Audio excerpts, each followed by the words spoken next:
ایک بادشاہ نے ایک عالم سے کہا کہ آپ بہت دور رہتے ہیں، مجھے آپ سے بڑی محبت ہے، آپ آئیں اور میرے پاس آ کر رہیں۔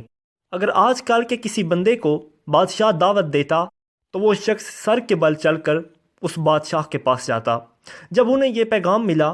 لیکن وہ تو اللہ والے لوگ تھے، وہ آئے اور انہوں نے بادشاہ سے بھرے دربار میں کہا، بادشاہ سلامت، اگر میں آپ کے پاس آ کر رہوں اور آپ کی کوئی باندی ہو اور آپ مجھے کسی دن دیکھیں کہ میں آپ کی اس باندی کے ساتھ زنا کا مرتکب ہو رہا ہوں تو آپ کا رویہ کیا ہوگا؟ بادشاہ یہ سنتے ہی سخت غضبناک ہوا اور کہنے لگا، کیا تو ایسا انسان ہے؟ تیری یہ کیسی جرت کہ میرے ہاں آئے اور پھر یہاں حرام کاری کا مرتکب ہو؟ جب بادشاہ خوب غضبناک ہو گیا تو وہ عالم کہنے لگے، بادشاہ سلامت، ابھی تو میں اس گناہ کا مرتکب ہی نہیں ہوا اور آپ مجھ پر ابھی سے غضبناک ہو گئے،